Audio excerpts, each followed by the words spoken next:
दीप की बेला बेला है गारे मन मन गारे दीप की बेला। वाह वाह, क्या बात क्या बात। न हारा है इश्क न दुनिया थकी है, न हारा है इश्क न दुनिया थकी है, दिया जल रहा है हवा चल रही है। द आवाज़ द वॉइस के स्पेशल एडिशन में आप सब लोगों का बहुत बहुत बहुत स्वागत है और happy happy happy Diwali to all of you. Diwali आप सब लोगों को बहुत बहुत मुबारक हो। हैप्पी दिवाली। हैप्पी दिवाली। तो आप हमारा ये स्पेशल एडिशन वाकई बहुत स्पेशल होने वाला है। इसकी दो वजह हैं। एक तो हम इसे संगीतमय करने वाले हैं विद्या जी के द्वारा, जिनको अभी अभी आपने सुना, मैं फिर से इंट्रोड्यूस कराऊंगी। और इसके अलावा ये प्रोग्राम हमारा बहुत इन्फॉर्मेटिव होगा। तो एक ख़ास तरह की जश्न दिवाली हम आवाज़ द वॉइस के स्टूडियो में कर रहे हैं। तो जल्दी से मैं आपको अपने मेहमानों से इंट्रोड्यूस करा देती हूँ और आपको समझ में आएगा कि ये अब इतना स्पेशल क्यों हो रहा है एडिशन। बहुत बहुत स्वागत है। सबसे पहले मेरे मेहमान हैं प्रोफेसर दानिश इकबाल साहब। आदाब दानिश साहब। दानिश साहब जो हैं एकेडमिक हैं, प्ले राइट हैं और इन्होंने एक बड़ा कमाल किया है। इन्होंने लिखी है दास्ताने राम, उर्दू में जो वर्ल्ड में पहले ऐसी मिसाल है। इन्होंने राम जी की दास्तान को उर्दू में लिखा है और उसमें बहुत बड़े अजीम शायरों की शायरी को इंक्लूड किया है। तो हम उनसे अभी उनके विचार जानेंगे। हमारी दूसरी बेहद ख़ास और बड़ी प्यारी सी मेहमान हैं विद्या शाह जी, हिंदुस्तान की मशहूर और मारूफ क्लासिकल सिंगर। आदाब विद्या जी। आदाब आदाब। दिवाली मुबारक। दिवाली आपको बहुत बहुत मुबारक। इनके ख़जाने में ज़ख़ीरा है गायकी का, वो आप और सुनेंगे। और अब हमारे बाकी दोनों मेहमानों से मिलवा देती हूँ। ये हैं विजुअल हिस्टोरियंस। कैसे हमारे बाकी के दो मेहमानों से आपको मिलवा देती हूँ। ये हैं विजुअल हिस्टोरियंस। कैसे कि ये हिस्ट्री के बड़ी खूबसूरत जो दास्तानें हैं उनको बताती हैं अंग्रेज़ी में, हिंदी में, और विजुअल साथ में चलते हैं। अब इन्होंने इसको एक तरह से अपने प्रोफेशन बना लिया है और ये अपने शोज़ करती हैं। मेरी पहली मेहमान है Heeral. Heeral, happy Diwali to you. Happy Diwali. Thank you Heeral. दूसरी मेरी मेहमान है रूही कुमार। आदाब मैम। आदाब and very very happy Diwali to you. सबको दिवाली की बहुत बहुत मुबारकबाद। अब मुबारकबाद बहुत सारी हो गई। अब हम नेक्स्ट नई बात करते हैं।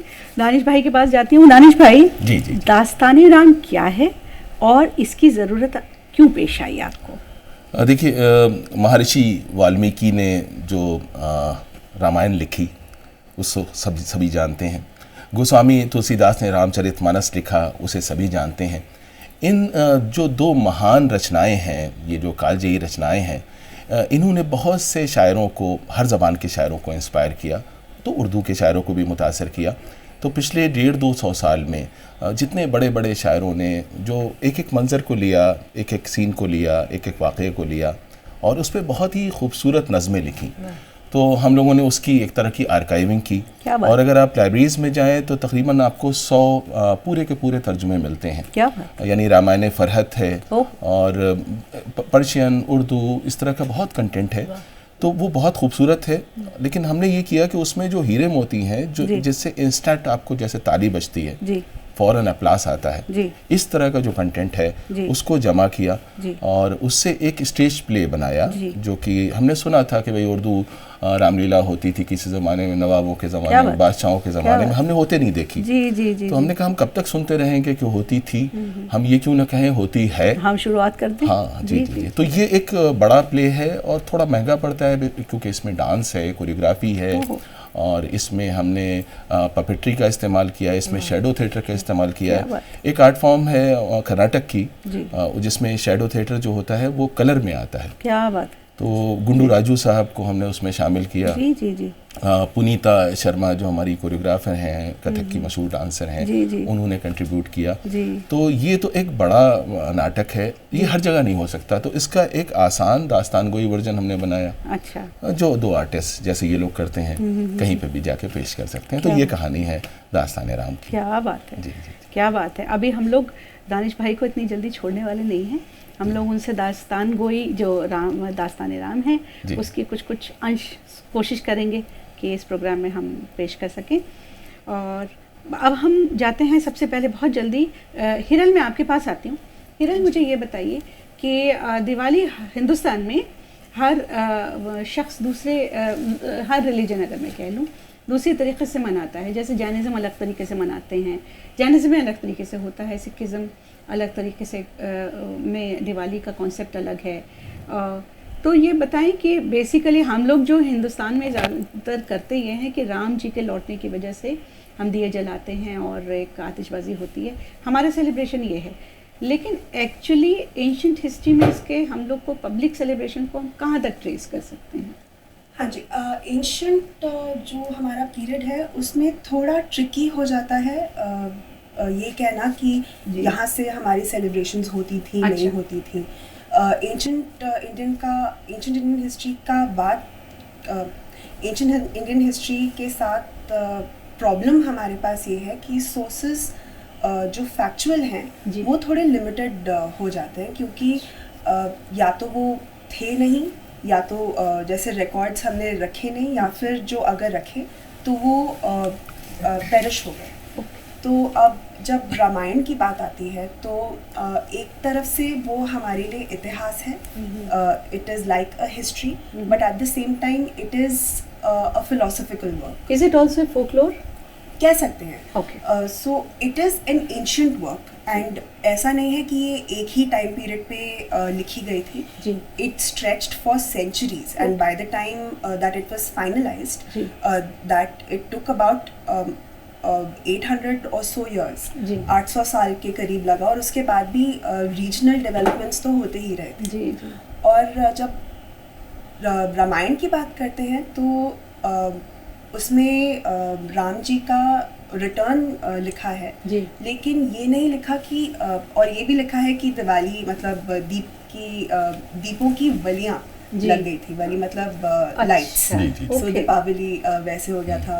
अलग अलग नाम भी होते थे, दीपोत्सव भी था, दिवाली था, दीपावली था जी। और रेफरेंसेस हमारे पास हैं, कुछ पुराणों में भी हैं, कुछ कॉपर इंस्क्रिप्शंस में भी हैं कि दीपोत्सव मनाया गया या फिर दिवाली मनाई गई। बट कहाँ से उसको हम लॉर्ड राम के साथ ट्रेस कर सकते हैं? अच्छा, वो थोड़ा मुश्किल हो जाता है कहना, क्योंकि आप एक तरफ से कह रहे हैं कि जो आपकी ट्रेडिशन है, जो आपका बिलीफ है, जो आप जो एक तरह से ना उसका बिगिनिंग नहीं मानते, जो हम अपनी हिस्ट्री या फिर हम अपने कल्चर के बारे में करते हैं, और सडनली आपके पास ये एकेडमिशियंस आ जाते हैं, वो आपके रिलीजन को और सेक्रेड टेक्स्ट को दे स्टार्ट डेटिंग इट। तो वो एक थोड़ा लगता है कि कहाँ से ये आप क्या बात कर रहे हैं। अच्छा। लेकिन जब अगर मैं आपको इस वक्त इंटरफेयर करूं बस 1 मिनट के लिए, कि जैसे सिखिज़्म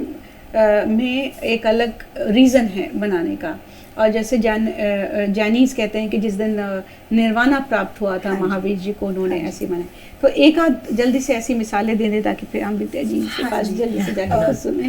तो कहने का मेरा मकसद ये भी था कि जो ये टाइम पीरियड है, कार्तिक महीने का जो अमावस पड़ता है, ये इम्पॉर्टेंट है जी। अगर हम एग्रीकल्चरल कम्युनिटी की तरफ से देखें तो ये आपका पोस्ट हार्वेस्ट टाइम है जी।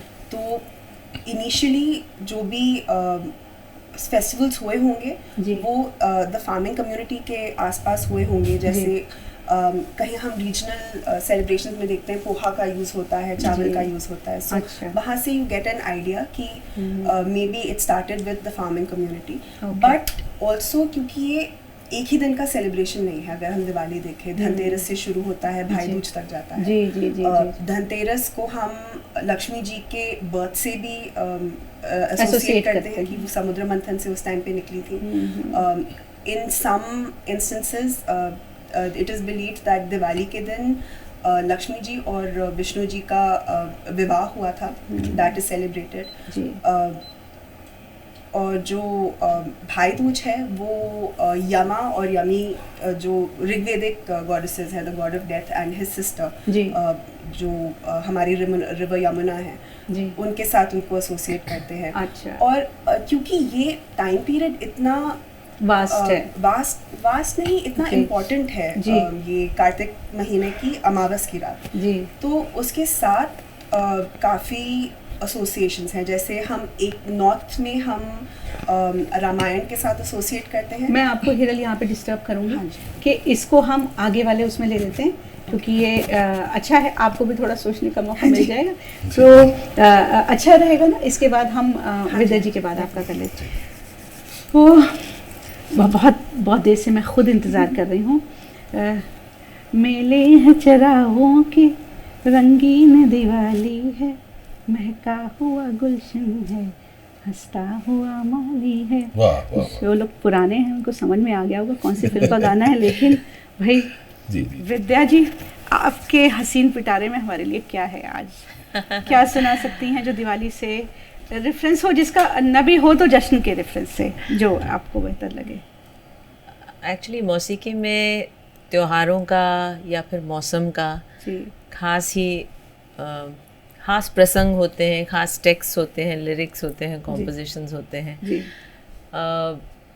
लेकिन जब आपने मुझे कहा दिवाली पर कार्यक्रम हो रहा है, क्योंकि हमारा जो है जैसे बसंत में बड़ी सारी हैं, जी जी, होली, हाँ, बसंत, चैती, जी जी, फिर उसके बाद सीधे हम मल्हार पे आ जाते हैं। मल्हार और कजरी वगैरह जो है वो सब दिवाली के प्रसंग को लेके, खासकर शास्त्रीय संगीत या सेमी क्लासिकल ठुमरी दादरा वगैरह जो हम गाते हैं उसमें बहुत ज्यादा नहीं है। अच्छा, जबकि तानसेन के बारे में कहा जाता है कि वो तो दिए जला देते हैं। हाँ, नहीं, दिए जला सकते हैं, जैसे दीप की बेला में आप चाहें तो उसी को आगे बढ़ा सकती हूँ। मैंने जो शुरू में गुनगुनाया वो वैसे तो जिसको हम क्लासिकल मौसीकी कहते हैं, ख्याल उस जॉनर में आता है और एक बहुत बड़े उस्ताद की चीज़ है वो। तो उसमें लेकिन मैं इस बात का ज़रूर इस बात को थोड़ा सा ऑब्जर्व मैंने किया, क्योंकि जब मैं सोच रही थी कि क्या है दीपावली पर, कि ख्याल भी जो है उसका अपना ही एक बहुत इंटरेस्टिंग एक जर्नी रही है। जी जी। और वो अक्सर ये होता है किसी भी चीज़ के लिए, किसी भी क्रिएटिव काम के लिए, कि भाई पैटर्न कौन है, वो क्या चाहता है, उसको लेके चलता है सब कुछ। तो ख्याल में भी किसी ज़माने में मोहम्मद शाह रंगीले थे, किसी ज़माने में कोई और थे। तो ये जो है, जो लैंग्वेज है ख्याल का, उसका भी अपना एक, उसकी भी एक अपनी एक हिस्ट्री है, जर्नी है वगैरह। जी, कुछ ऐसी चीज़ें हैं जिसमें आप एक ऑलमोस्ट एक सूफियाना एक फील आती है उसमें, जी, है ना। तो ये जो बंदिश है, मुझे खुद मतलब ये मेरा पर्सनल अपना एक ओपिनियन है, इस पे कोई इतना कोई एकेडमिक रिसर्च मैं नहीं जानती हुआ है। खैर बहरहाल मैं आपको वो यमन कल्याण में ये बंदिश है जो मैं आपको इरशाद।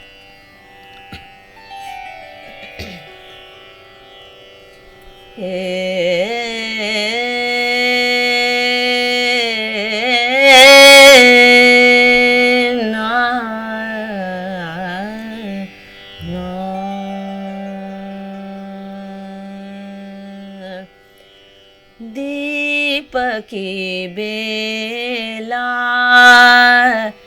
हैगा रे मन, दीपकी बेला हैगा रे मन, जप तप ध्यान धरत रहूं रे मन, जप तप ध्यान धरत रहूं रे मन।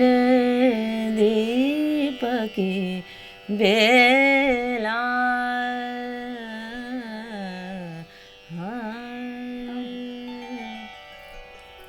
सुर सुरन कन कनन लय लय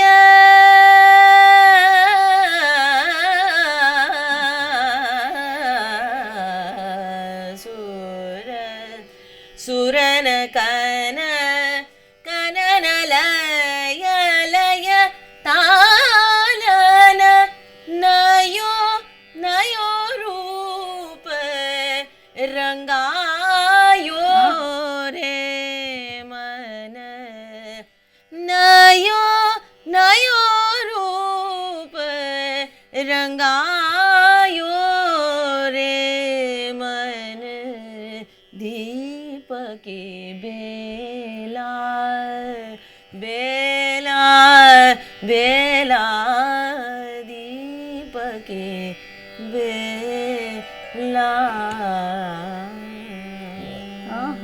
क्या बात है, अरे क्या बात, बहुत खूबसूरत। अब आपको समझ में आया कि मुझे इतनी बेचैनी क्यों हो रही थी। तो संगीत का सब जानते हैं कि एक ख़ास स्थान होता है इंडियन कल्चर में ख़ासकर। तो फिर से मैं गुजारिश करूँगी दानिश इकबाल भाई से, मैं उनको भाई कहती हूँ, तो पर्सनल रेफरेंसेस थोड़े। तो दानिश भाई आप अब क्या बताने वाले हैं दास्तान, जैसे दास्तानी राम में आपने जो शायरी यूज़ की, या फिर बस जैसे बहुत सारे शायरों ने बड़ी अच्छी अच्छी शायरी दिवाली पे की है। देखिए जो राम जी की कहानी है, यानी कि दास्तान राम का जो आखिरी सीन है जी, वो तो दिवाली है जी जी जी, कि पूरी जर्नी के बाद, पूरे स्ट्रगल के बाद, युद्ध के बाद, और जब वो वन से वापस आते हैं जी, और अयोध्या आते हैं तो जश्न होता है और सारे लोग जो हैं खुशियाँ मनाते हैं। जी जी जी जी। तो दास्तान राम का जो आखिरी सीन है हम उसी को सेलिब्रेट कर रहे हैं। और अगर आप उर्दू अदब में देखें, उर्दू शायरी को देखें, तो लोगों की याददाश्त में कम से कम 500-600 ऐसी कविताएं आपको मिल जाएंगी जो बहुत ही खूबसूरत हैं, जो मुबारकबाद देने के लिए पहले मुशायरों में पढ़ी जाती थी, दरबारों में पढ़ी जाती थी, महफिलों में पेश की जाती थी। और दिवाली के जलवों का बखान करने के लिए ये बहुत बड़ी बात है कि हमारे पास 400-500-600 चीज़ें बहुत ही खूबसूरत मौजूद हैं और जो हमारा दिल लुभाती हैं, हमको इंस्पायर करती हैं। तो नज़ीर बनारसी, बनारस जो शिव जी की नगरी है, जी जी, तो वो वहाँ के एक बहुत अच्छे शायर थे। उनकी एक नज़्म हमें याद आती है इस वक्त, जो इतिहास की भी एक झलक पेश करती है और बनारस के दृश्य भी हमको दिखाती है और कला और संस्कृति के जो नादिर नमूने हैं उन्हें भी सजाती है। क्या बात। तो नज़्म तो बहुत बड़ी है, कुछ हिस्से आपको सुनाता हूँ। वो कहते हैं, मेरे सांसों को गीत और आत्मा को साज देती है, ये दिवाली है सबको जीने का अंदाज देती है। क्या बात। ये दिवाली है सबको जीने का अंदाज देती है, हृदय के द्वार पर रह रह के देता है कोई दस्तक। अब देखिए हिंदी का बहुत ही खूबसूरत इस्तेमाल किया है।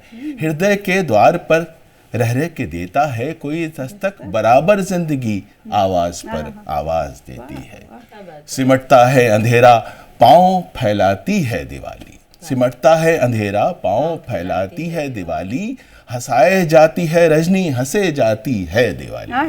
अब देखिए जो दीपक हैं वो किस तरह से हंस रहे हैं। कतारें देखता हूँ चलते फिरते माह पारों की, माह पारों का मतलब तारों के टुकड़े, यानी कि लड़कियां बच्चे, घटाएं आंचलों की और रौनक है सितारों की, निगाहों का मुकद्दर आके चमकाती है दिवाली, और पहनकर दीप माला नाज फरमाती है दिवाली। देखिए कितनी खूबसूरत, पहनकर दीप माला नाज फरमाती है दिवाली। उजाले का जमाना है उजाले की जवानी, उजाले का जमाना है उजाले की जवानी है, ये हंसती जगमगाती रात सब रातों की रानी है। वही दुनिया है लेकिन हुस्न देखो आज दुनिया का है, जब तक रात बाकी कह नहीं सकते कि फानी है। फानी का मतलब खत्म होने वाली है। वो जीवन आज की रात आके बरसाती है दिवाली। इसका एक और हिस्सा है कि पसीना मौत के माथे पे छलकाती है दिवाली, चमकाती है निगाहों का मुकद्दर आके चमकाती है दिवाली। और ये देखिए इस जो अगला हिस्सा है वो तो बिल्कुल जिसे हम कहना चाहिए स्वर्णिम अक्षरों में लिखने के लायक है, जब वो कहते हैं, और इस पे मैं चाहूँगा कि आप अगर ये शेर सबको याद रह जाएं कि सभी के दीप सुंदर हैं, सभी के दीप सुंदर हैं, तुम्हारे क्या हमारे क्या, उजाला हर तरफ है, इस किनारे उस किनारे क्या, सभी के गीत सुंदर हैं, गगन की जगमगाहट पड़ गई है आज मध्यम क्यों। ये देखिए क्या खूबसूरत इसका दृश्य है। मुंडेरों और छज्जों पर उतर आए हैं तारे, क्या सभी के दीप सुंदर हैं, तुम्हारे क्या हमारे क्या। और फिर नज़ीर बनारसी हमको अभी जो आप बात कर रही थी, आप लोग इतिहास और पारंपरिक मान्यताओं की भी बात करते हैं, और वो कहते हैं कि हज़ारों साल गुजरे, हज़ारों साल गुजरे, फिर भी जब आती है दिवाली, महल हो चाहे कुटिया, सब पे छा जाती है दिवाली। इसी दिन ये रेफरेंस रह गया था, ये भी मिलता है, इसी दिन द्रौपदी ने कृष्ण को भाई बनाया था। अच्छा। वचन के देने वाले ने वचन अपना निभाया था। ये भी एक रेफरेंस है जो पुराणों में मिलता है। और जन्मदिन लक्ष्मी का है, भला इस दिन का क्या कहना। क्या बात है। अब देखिए सब कुछ है इस कविता में। यही वो दिन है जिसने राम को राजा बनाया था। जो करोनेशन है हम उसको भूल जाते हैं कि भाई ये करोनेशन भी होगा ताजपोशी। तो कई इतिहास को एक साथ दोहराती है दिवाली, और मोहब्बत पर विजय के फूल बरसाती है दिवाली। कई इतिहास को एक साथ दोहराती है दिवाली। और देखिए इसमें आखिर में थोड़ा सा बायोग्राफिकल रेफरेंस आ जाता है कि वो रहने वाले तो बनारस के थे और नौकरी की वजह से और मजबूरी की वजह से इलाहाबाद में रहते थे, लेकिन दिवाली के मौके पर बड़े बेचैन हो जाते थे और वो बनारस जाना चाहते थे। तो अब देखिए अपने आप से बात कह रहे हैं, कहते हैं तुम्हारा हूँ तुम अपनी बात मुझसे क्यों छुपाते। अच्छा। मुझे मालूम है जिसके लिए चक्कर लगाते हैं। अब ये एक थोड़ा सा हिडन बात है। बनारस के हो तुमको चाहिए त्योहार घर करना, बनारस के हो तुमको चाहिए त्योहार घर करना, बुतों को छोड़कर तुम क्यों इलाहाबाद जाते हो। न जाओ ऐसे में बाहर नजीर आती है दिवाली। अब देखिए क्या बात है, न जाओ ऐसे में बाहर नजीर आती है दिवाली, ये काशी है यहीं तो रंग दिखलाती है दिवाली। जी ये एक कविता थी। वाकई यार बहुत अच्छा। देखिए मैं आप लोगों से यही कहना चाह रही थी कि ये स्पेशल एडिशन में ये स्पेशल जश्न दिवाली क्यों हो रहा है। हम लोग ये यकीन करते हैं आवाज़ द वॉइस में कि जितनी भी कंट्रोवर्सीज़ या पॉलिटिकल मडस्लिंगिंग को छोड़ छाड़ के हम लोग बात करें सिंक्रेटिक कल्चर की, गंगा जमनी तहज़ीब की, जिसकी मिसालें अभी हमारे सामने रखी गई, और एक शेयर्ड को एग्जिस्टेंस की, जिसके आज के दौर में तो बहुत ज़्यादा ज़रूरत है। तो फिर मैं वापस आती हूँ जल्दी से एक छोटी सी आपको रूही बड़ी मज़ेदार बातें बताने वाली हैं। इससे पहले मेले में गर नज़र ना आता रूप किसी मतवाली का, ये लिखा है मुमताज़ गुरबानी साहब ने। मेले में गर नज़र ना आता रूप किसी मतवाली का, फीका फीका रह जाता त्यौहार भी इस दिवाली का।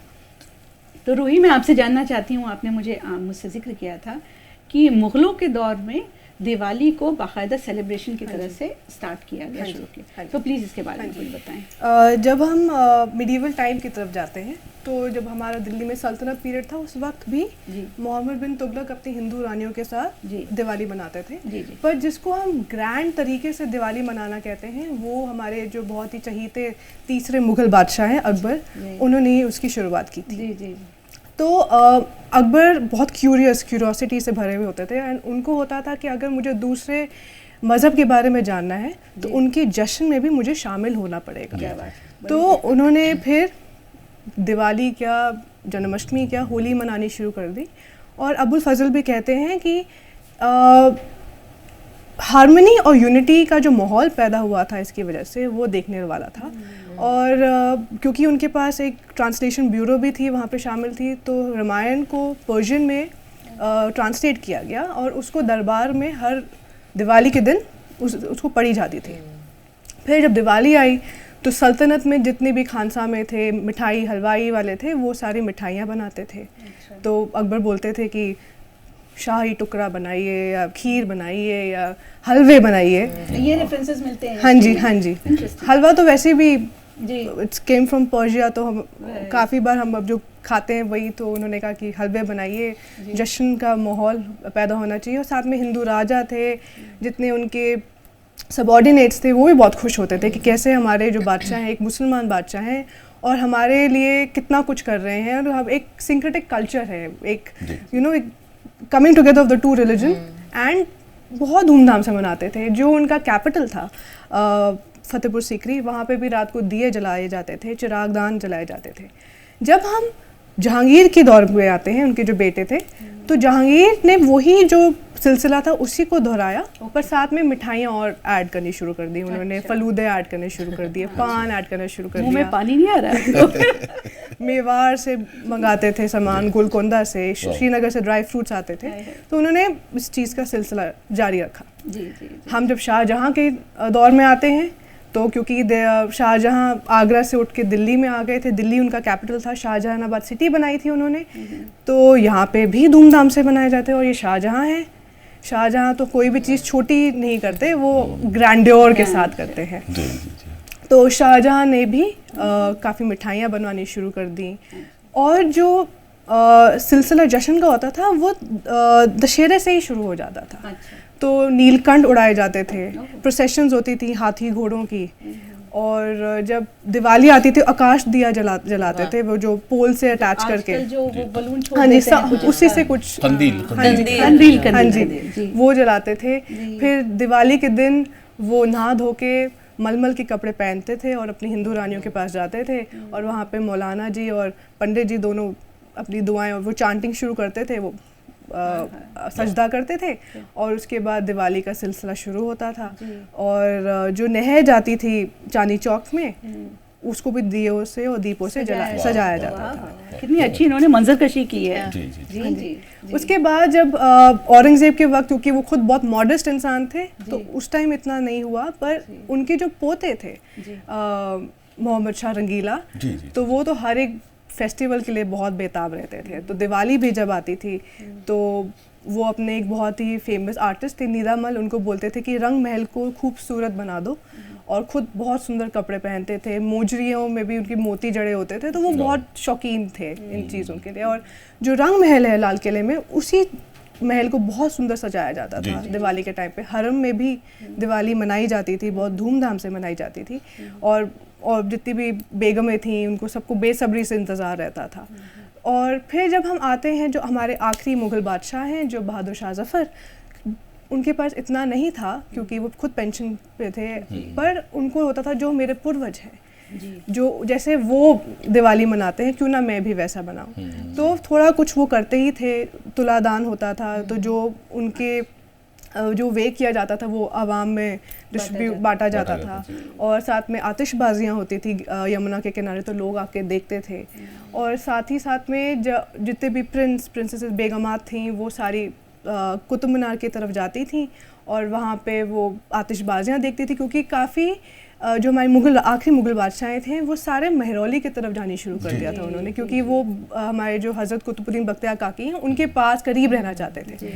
और साथ में तुलादान भी करते थे। और तुलादान का मतलब कुछ लोगों को बताइए। हाँ जी, तो तुलादान जनरली आपके जो जन्मदिन होता है या कोई बहुत बड़ा जश्न होता है, तो उसमें राजा एक तुला जो जिसे तोलते हैं, तराजू है, तो उसमें बैठते थे। तो उनके जो वेट के बराबर सिक्के या जो भी हीरे, और तो ये भी एक राजपूती कल्चर है जो उन्होंने मुगलों ने अडॉप्ट किया था, तो वो करते थे। नहीं, अगर आप देखें तो जो मुग़ल आज़म में एक सीन है बिल्कुल शुरू में, जिसमें जो शहजादा जो है वो यंग है, तो वो एक तुला रखा हुआ है। हाँ जी, जोधा अकबर में भी जब देखें, जब अकबर बैठते हैं तो वो तोलते हैं और फिर वो आवाम में डालते हैं। Interestingly in the south it is still very popular. अच्छा, तुला भारम बोलते हैं उसको। जी, तुला भारम। लेकिन वो शादियों में नहीं होता। नहीं, मंदिरों में, जैसे गुरुवायूर टेम्पल जो केरला में बहुत मशहूर है, जी, जैसे कई जगह हैं साउथ में, so it is obviously associated donation का एक तरीका है। बल्कि लक्ष्मी पूजा भी की जाती थी दिलाल किले में। अच्छा। तो यही सिंक्रेटिक बात है, कल्चर देखिए यही है। मतलब कोई सोच सकता है कि आज के ज़माने नहीं, में हम सब खास सोच करके सकते हैं, हम लोग तो सोच सकते हैं कि सही बात है। हाँ जी। तो ये जो सिंक्रेटिक कल्चर है एज अ यूथ, मतलब इसको बरकरार रखना बहुत ज़रूरी है, क्योंकि हमारी कंट्री है, हम सब त्योहार मनाना चाहते हैं, दिवाली हो, होली हो, क्रिसमस हो, ईद हो, इट्स अ पार्ट। ये जो हम पूर्वजों ने जो हमको ये एक गंगा जमुनी तहजीब दी है, तो अब आने वाली नस्ल भी उसको बरकरार रखे और हम भी बरकरार रखना चाहते हैं। सब चाहते हैं। हाँ जी, सभी के दीप सुंदर हैं, क्या बात, हमारे क्या तुम्हारे। बेशक बेशक। जी। विद्या जी, जी। वापस आऊँ आपके पास। तो आप कुछ जरूर सोच रहे होंगे कि इस अब मेरा नेक्स्ट क्या है, तो क्या आपके ज़ख़ीरे में से क्या हीरा निकलने वाला है? वैसे तो जो जिसको वल्लभ संप्रदाय कहते हैं, उसमें कई सारी चीज़ें हैं दिवाली को लेकर कि, और ना सिर्फ दिवाली, छोटी दिवाली, धनतेरस, हर जो जैसे धनतेरस दिन अति सुख पावे, इस तरह की बड़ी सारी चीज़ें हैं। आज का दिन भी पर एक चीज़ मुझे इनफैक्ट आप ही बताएं इसके बारे में, क्योंकि मैं कोशिश करने वाली हूँ एक नज्म इन्होंने मुझे बताई अभी, दानिश भाई ने, तो जी प्लीज प्लीज, बिल्कुल जी बिल्कुल। दिल्ली के एक शायर थे, उनका नाम था ईशर दास। अच्छा। तो बेसिकली पंजाबी शायर थे, और चेन्नौट एक जगह है पाकिस्तान में, तो वहाँ से मतलब हिजरत करके दिल्ली आए थे। जी। और उनका नाम था, पोएटिक नाम था शख्स चेन्नौटी, और बहुत ही रोमांटिक शायर थे, मतलब उनके रोमांस का जवाब नहीं था। और तो एक उन्होंने एक दिवाली पे पोएम लिखी है, एक कविता लिखी है। उसे सुन के ये नहीं पता चलता कि लक्ष्मी जी का स्वागत किया जा रहा है जी, कि होने वाली गृह लक्ष्मी का मतलब स्वागत किया जा रहा है। अच्छा, इंटरेस्टिंग, ओके। बिकॉज वो तो बहुत डाई हार्ड मतलब रोमांटिक शायर थे। जी। तो उन्होंने एक एम्बिग्विटी रखी है जो बड़ी खूबसूरत है। जी। और ये जो है अपनी मतलब बेसिकली रोमांटिक शायरी के लिए ही जाने जाते थे। उनके दीवान मौजूद हैं, और एक ज़माने में दिल्ली में बहुत पॉपुलर थे। जी। तो इनकी एक नज़्म है जो अभी हम लोग बात कर रहे थे। क्या बात, जी। तो ये नज़्म मैं फिर से बताना चाहूँगा कि ये लक्ष्मी, और जो घर की लक्ष्मी होती है नेचुरली उसके बगैर भी घर नहीं चल सकता।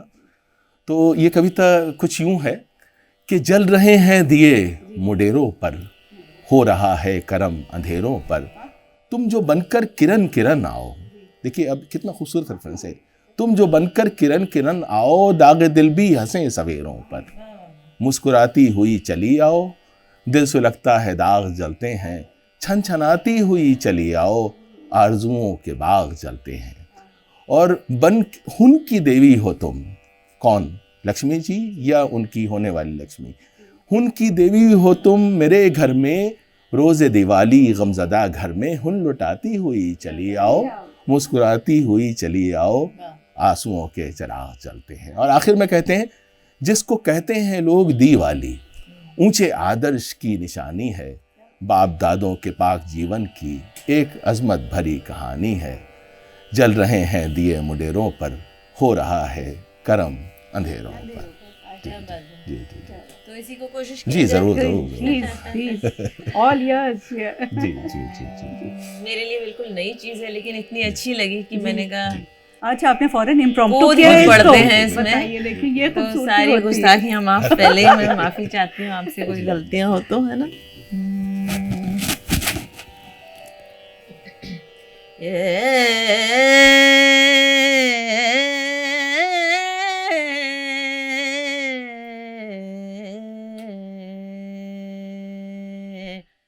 जल रहे हैं दिए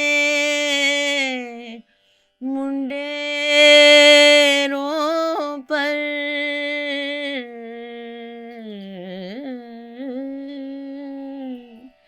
जल रहे हैं दिए मुंडेरों पर, हो रहा है करम अंधेरों पर, तुम जो बनकर किरण किरण आओ,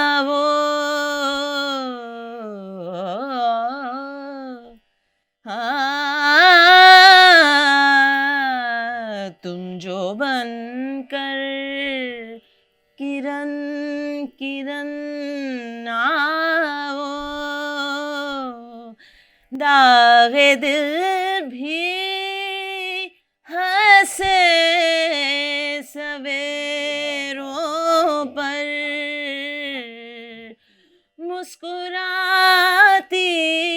हुई चली आओ, दिल सुलगता है दाग जलते हैं, छनछनाती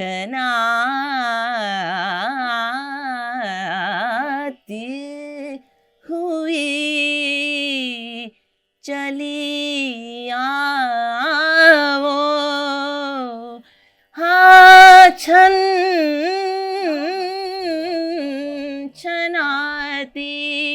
हुई चली आओ, आरज़ुओं के बाग जलते हैं, उनकी देवी हो तुम मेरे घर में, हाँ रोज दिवाली गमज़दा घर में हुन लुटाती हुई चली आओ, आंसुओं के चिराग जलते हैं, जिसको कहते हैं लोग दिवाली, ऊंचे आदर्श की निशानी है, बाप दादों के पाक जीवन की एक अजमत भरी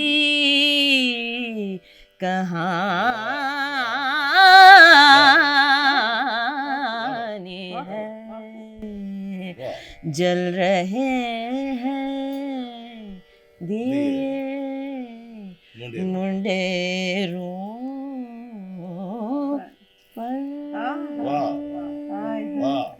क्या बात है भाई आज तो आप दोनों की जोड़ी ने कमाल कर दिया। देखिए कितनी रोमांटिक हो गई हमारी दिवाली। ये ईश्वरदास साहब का कमाल है। क्या सुंदर जी, चीज़ है, इस वक्त हम वाकई। उन्हें याद कर रहे हैं बहुत और वो जहाँ भी रहें खुश रहें। और नज्म जो है ना वो हमेशा गे नहीं होती है जी पर इसमें कुछ है। हाँ, जी और ऐसी ऐसी बातें करे, बुजुर्ग औरत दिवाली बाहर अंदर सब कुछ इसके अंदर आ गया। हाँ जी, वाकई वाकई कमाल। बहुत सुंदर। क्या बात है सच में। वो भी हाय के दिन थे जब अपना भी ताल्लुक था दशहरे से, दिवाली से, बसंतों से, बहारों से, ये कैफ भोपाली कहा करते थे। तो मैं वापस आती हूँ हीरल पर। हीरल अभी हम लोग जो यहाँ से हम लोगों ने छोड़ा था उसको ऐड करते हुए आप मुझे बताएं कि चेंजिंग परसेप्शन ऑफ दिवाली क्या है आज के दौर में, वहाँ से ट्रेस करते हुए। जी मेरे ख्याल से और मैं आपको बीच में टोक हाँ सकती हूँ। हम लोग अभी बात कर रहे थे कि सिख लोग एक अलग रीज़न से दिवाली मनाते हैं हाँ। और जैनिज़्म में अलग वजह से मनती है।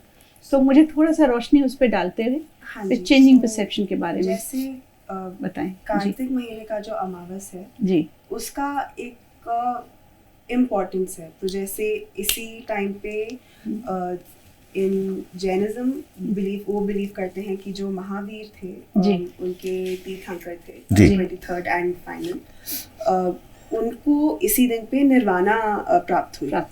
तो वो उसी लिए सेलिब्रेट करते हैं।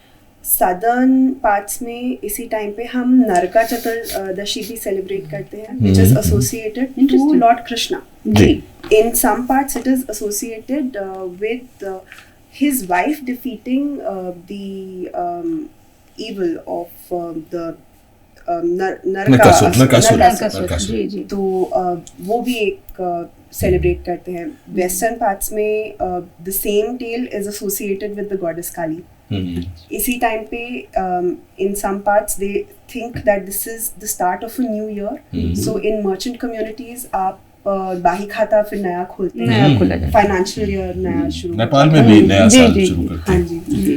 तो ये थोड़ा सिग्निफिकेंस उसका है कि this is something like the start of a new year. अब जब सिखिज्म में बात करते हैं तो वो थोड़ा मिडीवल टाइम पे आ जाता है. And Diwali was already a prominent festival during this time. वही victory of goodness over evil, light over darkness. किसी भी तरह से देखें, या तो हम लॉर्ड राम के रिटर्न से देखें तो that is also victory of light over darkness, good over evil. Lord Krishna की तरफ से देखें तो that is also the same story. With Sikhism this happened during the 6th Guru, Guru Hargobind Rai ji. He was imprisoned by the Mughal Badshah Jahangir, and on this day he was released. So he was given a favor कि आप जा सकते हैं, but जो हमारे गुरु थे he felt कि मैं अकेला कैसे जाऊं जब मेरे साथ इतने सारे बंदी हैं. तो जहांगीर said okay, आपकी जो शॉल जो आपका है उसको जितने भी लोग पकड़ के निकल सकते हैं वो आपके साथ चले. They can leave. Very interesting. So it so happened कि वो ना उसकी धागे करके 52 जो बंदी थे उनके who were kings or princes of the places conquered. He managed to get all of them out with him. Okay. क्या बात. In one instance it is believed कि वो दिवाली के दिन निकले थे, तो इसलिए वो बंदी छोड़ दिवस को सेलिब्रेट करते हैं. In another instance it is believe that Diwali के टाइम पे वो अमृतसर में एंट्री किया था. और तो उनके लिए और दिवाली के लिए पूरा जो सिटी था वो ऑलरेडी रोशन करके रखा था कि गुरु वापस आ रहे. वाह वाह क्या बात. तो मुझे लगता है दानिश भाई, विद्या आपा और रोहित, क्या हम लोग चेंजिंग परसेप्शन के बारे में तो सभी लोग बात कर सकते हैं. Can we talk about it? जरूर कर सकते हैं. ठीक है. तो रोहित, आपके पास जाऊंगी. चेंजिंग परसेप्शन ऑफ दिवाली आपके जहन में क्या है आजकल के दौर के हिसाब से? जी पहले ज़्यादा लोग मिलते थे, जुड़ते थे एक दूसरे से, लोग इंतज़ार करते थे और साथ में हर कोई मनाता था ये फेस्टिवल. ये सिर्फ एक हिंदू फेस्टिवल नहीं कह सकते आप. आजकल के दौर में लोग मशरूफियत में बहुत फंसे हुए हैं, बिजी हो गए हैं, बहुत बिजी हो गए हैं. क्वारंटीन आ गया, कोविड आ गया. तो जैसे पहले हम भी एज अ फैमिली, जैसे हम लोग सेलिब्रेट करते थे, हम बहुत इंतज़ार करते थे. साल मतलब शुरू होता था इस दिवाली में हम क्या करेंगे. पर क्योंकि कोविड है, आप लोगों से ज़्यादा मिल नहीं सकते, तो अब वो थोड़ी सूना सा लगने लग गया है थोड़ा दिवाली. जैसे एक पहले उल्लास होती थी, अब वो नहीं रही. तो और साथ ही साथ लोग अब मनाते हैं, पर ज़्यादातर लोग बाहर निकल जाते हैं. अच्छा, लाइक दैट. हाँ जी. तो दानिश भाई, आपके पास वापस आती हूँ. क्या आतिशबाजी का न होना दिवाली को फीका करता है आपके हिसाब से? देखिए, आतिशबाजी भी कई तरह की होती है. जो हम दीप जलाते हैं वो भी तो आतिश ही है. मतलब आतिशबाजी में ज़रूरी क्या है कि हम जो पॉल्यूटेंट्स हैं उन्हीं का इजाफा करें. तो हमारे नाना जो है वो बहुत मजहबी मुसलमान थे, दाढ़ी वाले थे और 5 वक्त नमाजी थे. लेकिन हमारे आसपास सारे बनियों के घर थे और उनका ये था कि हमारे घर में उनसे कम रोशनी कैसे हो सकती है. अच्छा. तो हमें याद है कि हम लोग जो है मोमबत्तियाँ जलाते थे. अच्छा. उधर दिए जलते थे. तो हम हमारी तो शम्मा जलती थी और घर के सारे बच्चे, उनकी ड्यूटी होती थी कि बुझने ना पाए. तो सारे लोग मिलके, मतलब मुझे आज भी याद है, सबसे मीठी यादों में है कि उनका तो तेल बिल खत्म हो जाता था तो हमारी दूसरी लग जाती थी. कंपटीशन हो जाता था. अच्छा है, बहुत तो देखिए, आतिशबाजी का जरूरी नहीं है. और फिर हमने ये भी देखा कि कैसे कंपटीशन होते थे पटाखे छुड़ाने के. कि मैं मारवाड़ियों के मोहल्ले में रहता था हैदराबाद में, तो पूरा घर सील करता था मैं और फिर उसमें टेप लगाता था. फिर कानों में भी रुई ठूसता था. उसके बावजूद मुझे सीवियर माइग्रेन हो जाता था. अच्छा. तो देखिए, वो तो टॉर्चर है. है। और कुत्ते ऐसे परेशान हो जाते थे, सारे जानवर, चिड़िया, इवन अगर आपके घर में गाय है तो उस पर एक टॉर्चर होता था, उनको नहीं मालूम जानवरों को कि ये क्या हो रहा है। तो ये जो है आतिशबाजी का मतलब कि आप धमाके क्यों कर रहे हैं। और दूसरी बात ये, मुझे तो लगता है कि अगर लक्ष्मी जी आने वाली थी तो लक्ष्मी जी थोड़ा सा ठिठक जाएंगी कि ये क्या बदतमीजी है। लक्ष्मी जी एक लेडी है और उन्हें सेंसिटिव होना जरूरी। तो मेरे हिसाब से अगर आपके घर पे बहुत ही खूबसूरत दिए जल रहे हैं और नेचुरल वे में जल रहे हैं, देखिए उसका एक पूरा इकोसिस्टम था कि कुम्हार लोग जो हैं बनाते थे, दिए बनाते थे बड़े खूबसूरत, और उनका एक पूरी मतलब सपोर्ट होता था उनका, वो इंतजार करते थे। अब हम लोग क्या कर रहे हैं कि हम सारी वेस्टर्न चीज़ें, चाइनीज चीज़ें, तो जो पुराना एक इकोसिस्टम था हमारा त्योहार मनाने का, हमें चाहिए कि हम उसकी तरफ वापस जाएं। वो बहुत ही इको फ्रेंडली तरीका था। अब फुलझड़ी उलझड़ी आप जला लीजिए, जो रोशनियां हैं वो अनार वनार भी थोड़ा सा चल जाएगा, लेकिन ये जो धमाके वाली चीज़ें हैं और जो रॉकेट चलते हैं, कभी किसी के घर में भी, हाँ जी, किसी के घर में भी चली जाती हैं रॉकेट्स, तो कभी कभी। और अगर आप एम्स की इमरजेंसी में जाके दिवाली की रात में देखें, बहुत सारे तो आपका दिल दहल जाएगा, क्योंकि हर एक मिनट पे कोई जला हुआ इंसान आता है। तो देखिए ये तो नहीं है, ये ट्रेडिशन भी नहीं है और ये मकसद भी नहीं है। भाई राम जी जब वापस आए थे तो ये बारूद तो था नहीं उस जमाने में, तो दिए ही जलाए थे। तो अगर हम पुराने दौर में वापस जा रहे हैं, प्योरिटी की तरफ वापस जा रहे हैं, तो जितनी भी खूबसूरत चीज़ें हैं, जैसे कंदीलें होती थी, बड़ी खूबसूरत लगती हैं, तो जी। और हैलोवीन में जैसे चीज़ें होती थी, हमें याद है कि हमारे बचपन में ये जो कई सब्जियां होती थी, जैसे कद्दू होता है, लौकी होती है, तो उसकी कार्विंग करते थे, उसके अंदर जलाते थे। और वो बड़े बना के बच्चों को दे देते थे और हम लोग उसे लेके घूमते थे। वो बड़ी खूबसूरत चीजें थी और बहुत नेचुरल थी। हाँ जी, एक जिम्मेदारी भी है हमारी टुवर्ड्स द एनवायरनमेंट। त्योहार के नाम में ही है ना, दीपों की वली, माला, जी, रो ऑफ लाइट्स, तो पटाखों का तो कुछ जिक्र नहीं है। ये और बात है कि हमें तो बम फोड़ना अच्छा लगता था, टू बी वेरी ऑनेस्ट। हम लोग छोटे छोटे होते थे, लेकिन वो हम लोग कागज में डाल के उसको ऐसे फेंक देते थे, तो ये करते थे। वो चाम खत्म करना पड़ा। हाँ, देखिए वो एक पोल्यूटेंट है और उससे कितना नुकसान हो रहा है कि पूरा शहर एक गैस चैम्बर बन जाता है इस दौर में। बिल्कुल सच। तो जल बुझूंगा भड़क के दम भर में, मैं हूँ गोया दिया दिवाली का। तो ये नादिर शाहजहांपुरी की एक शेर मैंने पढ़ा, इसलिए कि मेरा इशारा है विद्या जी की तरफ देख रही हूँ, बड़ी मैं ऐसी इल्तिजा से कि क्या कुछ और थोड़ा सा और हो सकता है। कोई शेर अच्छा सा पढ़ दें, अच्छी से गजल का कुछ पढ़ दें, सुना दें, कुछ भी। हम इसी से कंक्लूड करेंगे अपने शो को जी। अरे एक चीज और दानिश भाई, क्या कुछ है ऐसा जो आपके पास अशार है बहुत सारे जो आप पढ़ सकें हमारे लिए, जितनी देर में विद्या जी याद कर रहे हैं ना। देखिए प्रेमलाल शफा एक डॉक्टर थे पुरानी दिल्ली के, और उनके नाम में ही शफा लगा हुआ था। तो उनकी एक नज्म है कि दिवाली आती है जो हर साल फिर आई, पैगाम मसरत का जहां के लिए लाई, पैगाम नफासत है ये हर गाम दिवाली, बिश्नों को मिलाने का है पैगाम दिवाली। तो देखिए पहले ज़माने में क्या होता है, लोग नाराज़ होते थे तो उन्हें मना लिया जाता था। दुनिया नहीं भूली है अभी राम का आना। इसमें देखिए ट्रेडिशन ये है कि फुरकत ज़दा भाई को कलेजे से लगाना। थोड़ा सा मनमुटाव था भरत के साथ, कि उन्हें लगता था मुश्ताक थी खलकत और दीदार दिखाना, फिर खल्क का फरते खुशी में जश्न मनाना, बिश्नों को मनाने का है पैगाम दिवाली। तो देखिए ये एक मैसेज है, और कहते हैं कि तासाल ये लाजिम है कि मेहनत से कमाएं, पूरे साल कमाइए, कुछ नेक व बद अय्याम की खातिर भी बचाएं। तो यही ट्रेडिशन था कि लोग मेहनत करते थे, बचाते थे, और हर रोज़ खुदा जितनी भी तौफीक दे खाएं, और एक साल की मेहनत का फिर इनाम है दिवाली। बाजार में सस्ती है मिठाई की दुकानें, और खेलों के कहीं खीले होते थे, खीलों के कहीं ढेर, बताशों की कतारें, मिट्टी के खिलौने हैं जो बिल्कुल मिट्टी के, पहले खिलौने शुगर के भी होते थे, मिट्टी के भी होते थे। हर चीज पे वो हुस्न है कि जान को वारे, और बिश्नों को मिलाने का है त्योहार दिवाली। जी जी, वाह वाह, बहुत अच्छा, बहुत अच्छा। अब मैं ये नोटिस करती हूँ इकबाल दानिश भाई कि पुरानी जो हमारी नज़में हैं, गज़लें हैं, जो आपने हमारे सामने ऐसे हीरे ज़ख़ीरे से आप अपने निकाल के लाए, बहुत शुक्रिया उसके लिए।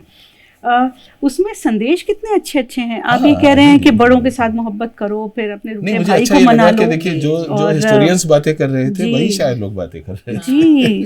तो ये मैं बहुत ओपनली ये कहती हूँ कि इन चीज़ों की जानकारी मुझे नहीं है तभी इसीलिए मैं इतने आलिम फाजिल लोगों को लेकर आई हूँ। और वाकई it is added to our knowledge कि किस तरह की खूबसूरती से दिवाली को डिस्क्राइब किया गया है। और जब तक इस तरह के प्रोग्राम्स ना हो विद्या जी, मुझे लगता है कि लोगों को भी इसकी जानकारी नहीं रहेगी।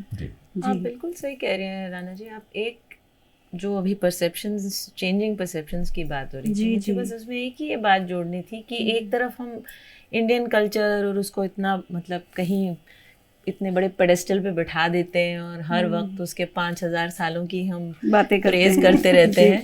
लेकिन दूसरी तरफ उसमें क्या है उस कल्चर में, ये जो सब आज बातें निकल के आई हैं और कई सारी ऐसी बातें जो बारीकियां हैं जिनसे ऐसे मौके और खूबसूरत हो जाते हैं, जिनसे प्यार मोहब्बत की ही बातें हो सकती हैं, जिनसे लोग सिर्फ इकट्ठा हो सकते हैं, जिनसे बैर ख़त्म हो सकता है। क्योंकि हर चीज़ को हमने इतना प्रोग्रामेटिकली सोचते हैं आजकल, लेकिन ये जो रोज़मर्रा की चीज़ें हैं या ये जो त्योहार हैं, ये मौके हैं ताकि लोग समझें कि साथ रहने में जो मज़ा है वो शायद और अलग होने में नहीं है। We have become nuclear families, इसलिए रहन सहन के तरीके अलग हो गए हैं, लेकिन वो घर में जो हलवा बनता है उसका जो मज़ा है वो कुछ और ही है। और घर में जो बच्चे जो हैं वो रुई में घी लगा लगा के बातियां बनाते हैं, तो बच्चों को 4 साल या 5 साल के बच्चों को आज भी उतना ही मज़ा आएगा। कोई इसमें कोई अनकूल वाली बात नहीं है। तो उसको डी ग्लैमराइज हम नहीं कर रहे, ये कह के कि घर में भी ये इन चीज़ों का मज़ा लिया जा सकता है। और मैं तो जरूर कहूंगी कि थोड़ा सा संगीत भी होना चाहिए। जी जरूर, थोड़ा संगीत होना चाहिए। जी, और क्या। जी। तो मैं 2 लाइनें गाती हूँ, काफी किफायतशारी से चल रही है। जी।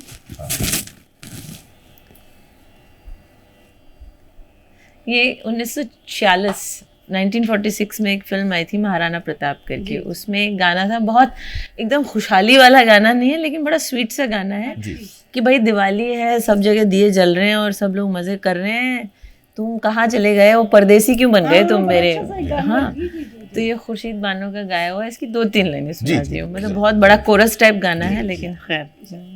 आई दिवाली दीपों वाली गाए सखियाँ, हो गाए सखियाँ। आई दिवाली दीपों वाली गाए सखियाँ, हो गाए सखियाँ। ओ परदेसी मेरी, ओ परदेसी मेरी नीर भरी अखियाँ, नीर भरी अखियाँ। हो परदेसी मेरी नीर भरी अखियाँ, नीर भरी अखियाँ। आई दिवाली दीपों वाली गाए सखियाँ। हाँ, सारे देश में है अंधियारा, मेरे घर में है उजियारा। तुमने जब किया किनारा, मेरे घर में फिर भी है उजियारा। आई दिवाली दीपों वाली, आई दिवाली दीपों वाली गाए सखियाँ, गाए सखियाँ, गाए सखियाँ। वाह वाह, बहुत शुक्रिया, बहुत मज़ा आया। शुक्रिया, बहुत बहुत शुक्रिया मेरे इन बहुत प्यारे प्यारे मेहमानों का, जिनसे हमने इतना सीखा और इतने उन्होंने इस प्रोग्राम को इतना खूबसूरत बना दिया। बहुत तहे दिल से आवाज़ द वॉइस की तरफ से मैं प्रोफेसर दानिश इकबाल साहब, ये विद्या आपा, विद्या शाह जी और हिरल, बहुत प्यारी सी बच्ची, और रूही कुमार इतनी खूबसूरत, देखिए मैं तो इनसे लहंगा लेने वाली हूँ। इन सब के साथ आप लोगों का भी बहुत बहुत शुक्रिया कि आपने ये हमारा प्रोग्राम देखा। और अपने मेहमानों को हम ऐसे तो जाने नहीं देंगे, तो हम खाते हैं दिवाली की मिठाई और आप अपने घर। जी, हैप्पी दिवाली। हैप्पी दिवाली। दिवाली।